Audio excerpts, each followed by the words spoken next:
Welcome to our next episode.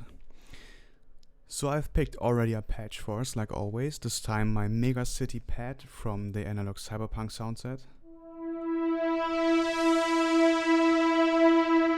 This is what it sounds like.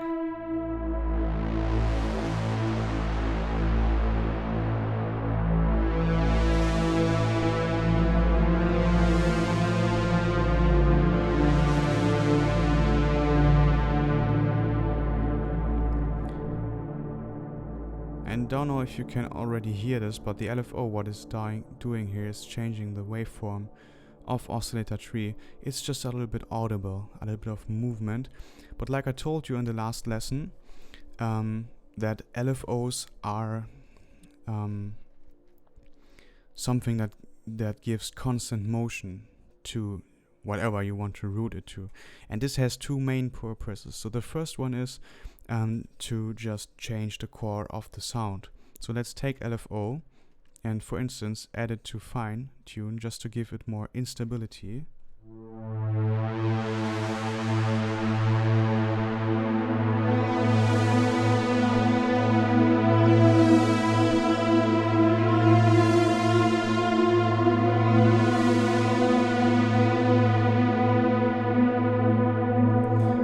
So you hear it's adding some motion to the sound itself. There's more stuff going on.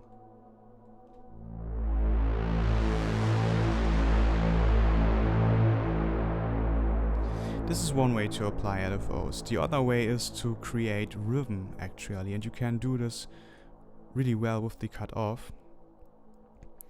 But let me actually take another patch because this one has a huge tail. Let's go for a dystopian future patch because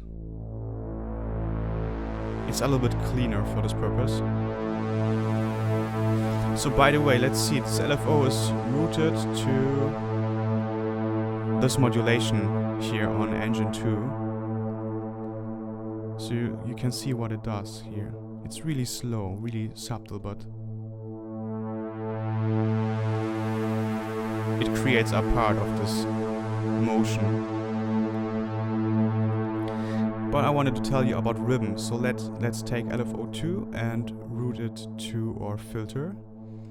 You see it's pretty quick now, so first of all we are going to bring this down to a shorter value, and we click on this button. This is unipolar. You can see it better if I click here. So you see, usually it goes into both directions from the default position, but if you make it unipolar, it goes only into one direction and bounces back. A little bit like an envelope, has a starting point, goes up and comes back, but on repetition this time, what envelopes won't do usually. I mean, probably you could, no, could actually not. Here's no repetition button. Yeah. So what we have here, the benefit is we have the repetition, and of course we can do more with a waveform. So this is a sine wave. Sounds like this.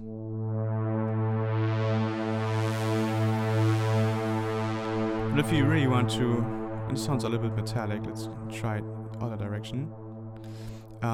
What you could do is you could change the shape of the wave, but we won't do it with this, but rather with the waveform button. But if you bring this to square, it will mean that your modulator here, let me try something. Okay, I'm just wondering that this little dot here is just flying on random positions. I hope it doesn't do what we see. But the waveform, the square wave, usually means that the sound will start here, and then, like, this is the highest value or default position, and when we reach the middle, it will instantly be at the lower position. But now it's creating random values. I don't know why. Let me try something. Alright, this is okay. I can explain to you why. So you see the values here. When I'm here, I'm on square, which means it will only bump between the highest and lowest position, as you see here.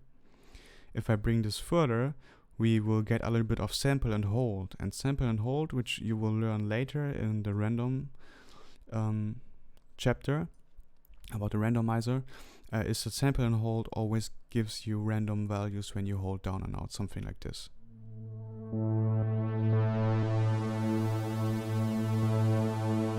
But this is not controllable, and we don't want to have randomizer here, so we just bring this to square. Where is it? Here. And then you can really hear this effect. So this is what creates rhythm, for instance. Let's make this a little bit more subtle.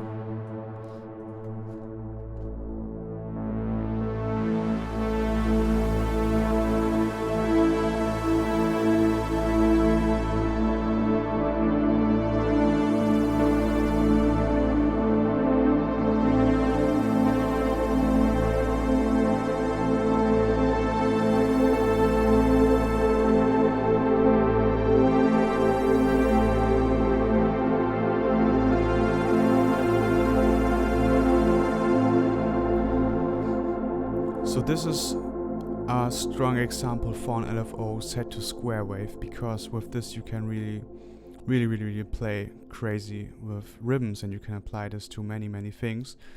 And now let's first of all talk about this little thing here, because I told you earlier that it's better that you know what mono, legato and all of the stuff is. So this is where we are now.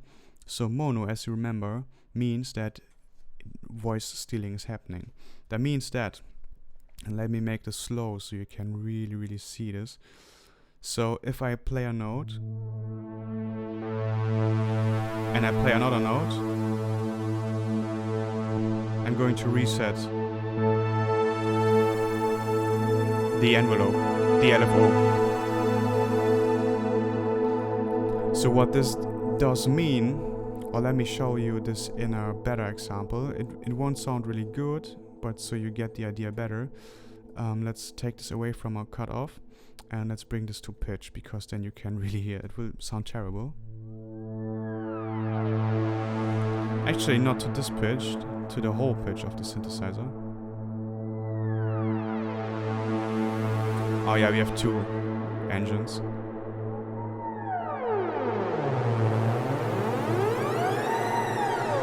This will sound terrible now, but that you really can hear what it does. So on mono, if I play another note, I will re-trigger this LFO and we will again start at the default position each time I hit up note.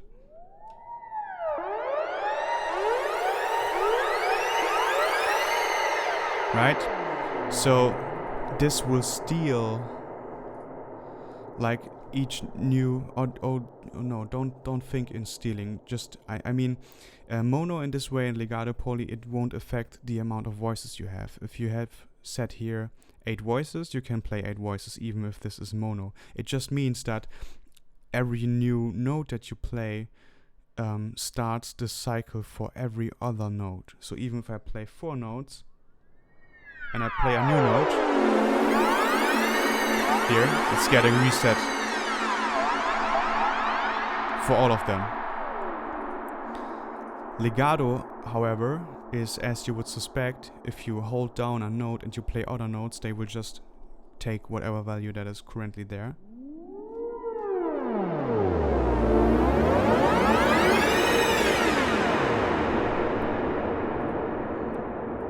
And poly starts a new cycle for each note that you play.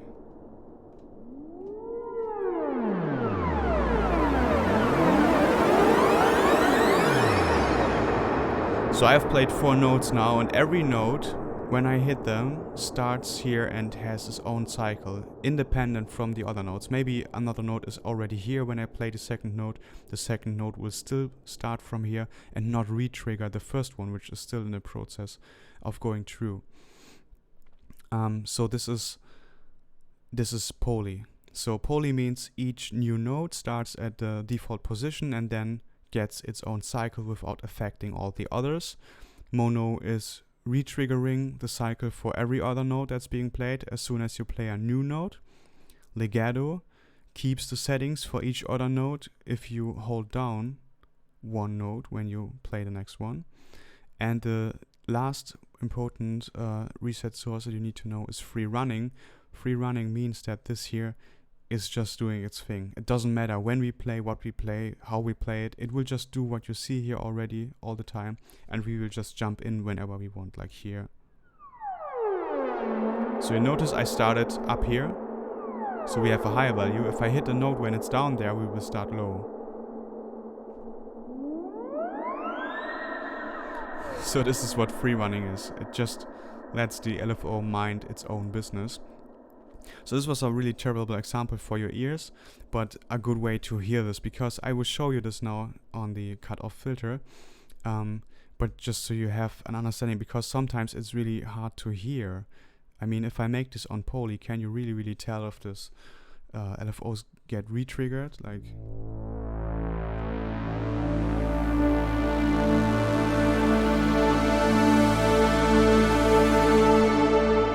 I mean, but you can hear one thing. You can hear that every note that I start playing starts at a low position. They all start at a, yeah, you know, like at the default position at the beginning of the envelope. So, of the LFO. So if you can see now which notes I'm playing. Just pay attention when I hit a new key that they all start at a dark stance.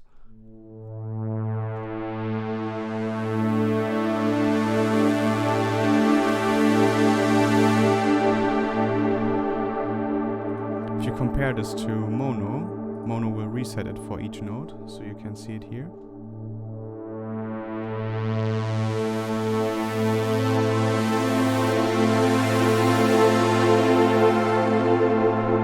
So you could even hear this interruption of the cycle. If I do legato,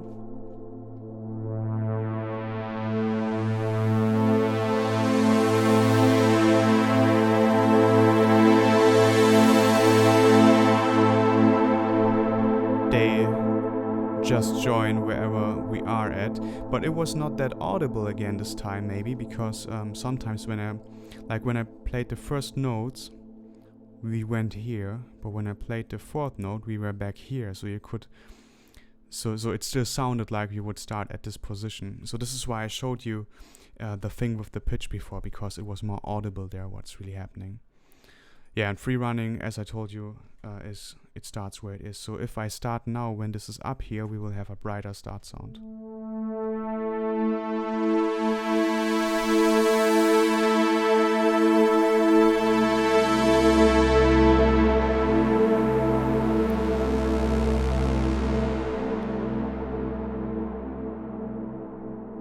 And what you see here, this resetting of these curves, this is just happening because of our envelopes. Because if I let me turn this off. So this is our default position, and when I play something, they move, and I play a new note. It shows us again the default position where it starts at. So if I do this and I play another note, these jump back. But it doesn't mean they get re-triggered. It's just a visual representation of me playing some notes.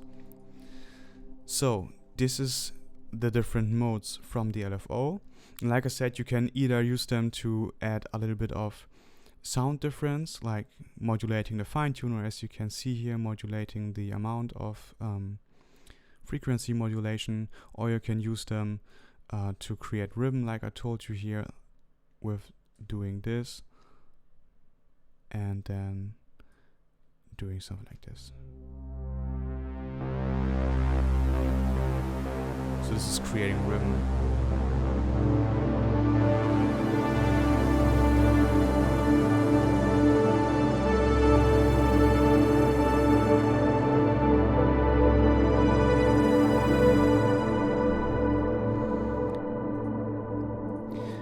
What else do we have here? We have the symmetry button, which will shift our waveform a little bit. So maybe you say it's not a good example of this waveform, but with this here. So this is the common sine wave. But let's say, you know, like you remember, if I play a key, we'll always start here at this position.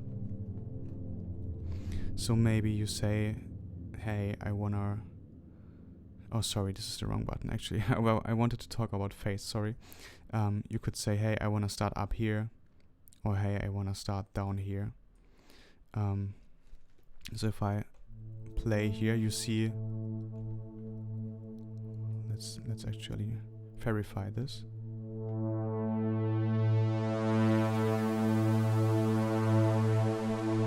Yeah, so if we start here, we have this downward movement, so you can hear the filter closing when I play a note.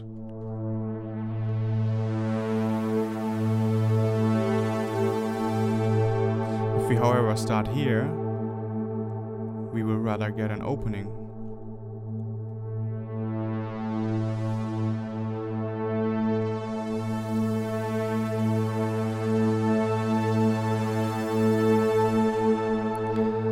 So this is just to adjust your starting point in some way for the LFO. Then symmetry, what I've been talking about before, is simply just a button for you to shape the waveform a little bit more from the LFO. Just so you can do different things like this.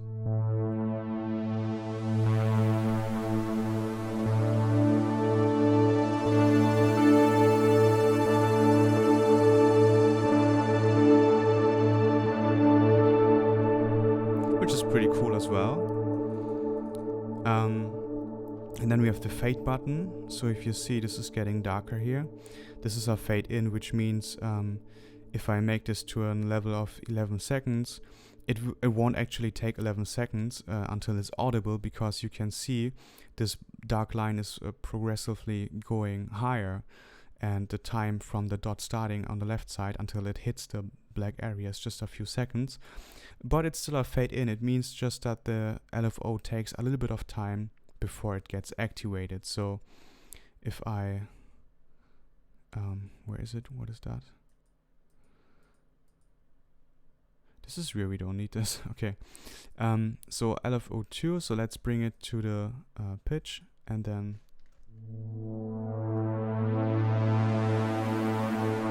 so you maybe heard that when I started we had the normal pitch of our note, and it took a few milliseconds until it started to detune.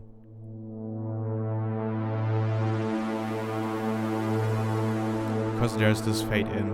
It's subtle, but it just gives a little bit pre-delay. This is cool if you want an effect to come in a little bit later. So maybe you want the first seconds of the filter be normal before it starts to do stuff like this. So if we did this again, let's see, not this one, this one, to square, and we have a maximum amount of fade in time. Let's see.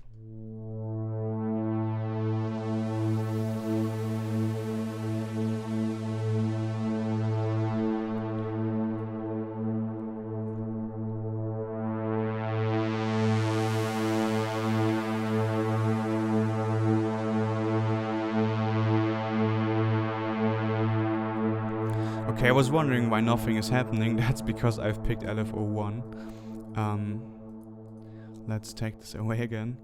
I don't know why I was in the wrong one. So again, let's take this.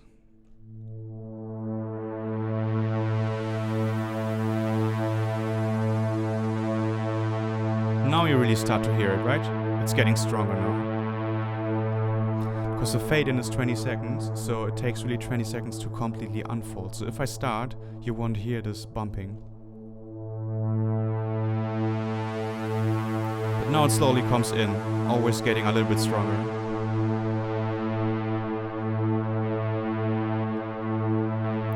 So this is what the fade is for. Of course you can make this more subtle, so say, oh, I just want a few seconds.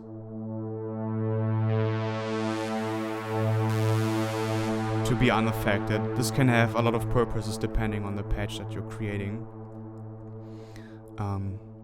But that's basically it about LFOs. So you can add motion, you can add rhythm. Of course you can apply them to everything. You can again go to your effects, like here's a tape echo in this, and you could be modulating the time of it, which will sound a little bit funny, but just so you see another opportunity. So you see this moving now.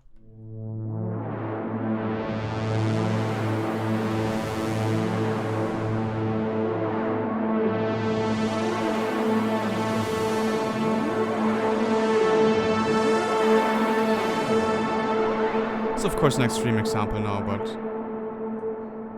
but just so you get an idea.